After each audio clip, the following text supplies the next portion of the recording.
이것은 잠수함입니다. 세계에서 가장 기술적으로 진보된 선박 중 하나입니다. 그런데 왜 우리에게 잠수함이 정말로 필요한 것일까요? 글쎄요. 사람을 물속으로 데려갈 수 있는 능력을 가진 배의 아이디어는 역사를 거슬러 올라갑니다. 지구상의 모든 생명체가 물속에서 시작되었기 때문일 수도 있고, 인간이 탐험가이고 바다 깊이가 탐험할 또 다른 세계를 제공하기 때문일 수도 있습니다. 잠수함은 수면 아래로 모험을 떠날 수 있는 방법을 제공했습니다. 그러나 주로 다른 배를 침몰시키는 데 사용되었습니다. 1, 2차 세계대전 동안 잠수함은 전략적 역할을 강화하고 무시무시한 무기가 되었습니다. 그러나 그들이 잠수할 수 있는 한 가지를 제외하고 최초의 잠수함은 다른 함선과 크게 다르지 않았습니다. 그들에게 엄청난 이점을 준 이 능력은 놀라운 사실입니다. 1950년대는 잠수함의 역사에서 다음으로 중요한 단계가 있었습니다. 그때까지 잠수함은 수상함과 유사한 선체를 가지고 있었습니다. 이제 선체는 수중작전에 적응했습니다. 그리고 잠수함의 역할이 바뀌었습니다. 그것의 목적은 더 이상 다른 배를 침몰시키는 것이 아니었습니다. 이제는 적의 정보를 수집하고 특수부대를 침투시키고 복귀하는 데에도 사용했습니다. 탐지되지 않은 행동은 새로운 전략 및 운영 능력을 제공했습니다. 잠수 상태를 유지하는 능력은 중요한 통찰력을 제공했습니다. 그러나 잠수함에게 있어 탐지되지 않는 것보다 더 중요한 한 가지가 있습니다. 그것은 탐지되지 않은 상태로 유지되는 것입니다. 그렇다면 엔지니어들은 잠수함이 더 오랜 시간 동안 수면 아래에 머무를 수 있도록 어떻게 도울 수 있을까요? 한 가지 방법은 원자력입니다. 대형 잠수함이 한 번에 몇 달 동안 임무를 수행할 수 있게 해주는 기술은 그들이 바다 깊은 곳에서 들키지 않고 남도록 허용합니다. 단점은 크기와 비용, 그리고 흔적입니다.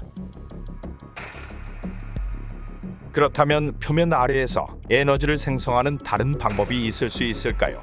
이렇게 하면 잠수함이 보이는 곳에서 디젤 엔진을 사용하여 수면에서 배터리를 재충전할 필요가 없습니다. 가장 증명된 원리 중 하나는 1990년대에 처음 사용된 스털링 원리를 기반으로 합니다. 지난 30년 동안 임무에 사용된 이 장치는 유지관리가 용이하고 한 번에 몇 주 동안 잠수 상태를 유지하는 동안 매우 낮은 흔적을 남기는 데 기여하는 것으로 입증되었습니다. 그렇다면 현대의 재래식 잠수함을 운영하는 것의 가치는 무엇이 있을까요?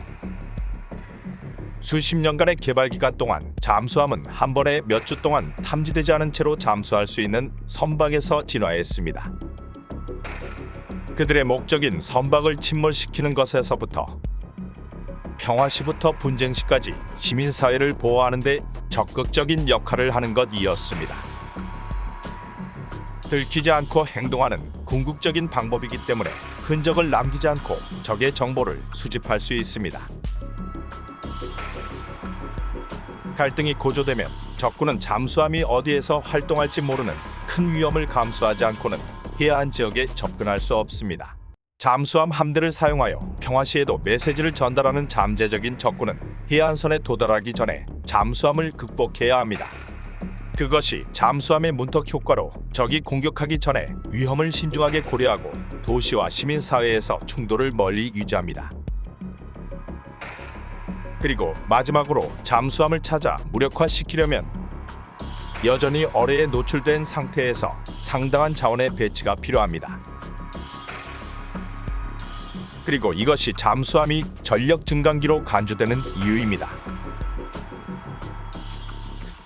제한된 수의 전문 선원과 함께 잠수함은 평시부터 전면전까지 모든 시나리오에서 탁월한 능력을 제공합니다. 당신이 항상 감시당하는 세상에서 당신이 탐지되지 않고 작동할 수 있는 마지막 남은 영역은 수중입니다. 그리고 심해에서 잠수함은 바다를 개방적이고 안전하게 유지하는 데 중요한 자산입니다.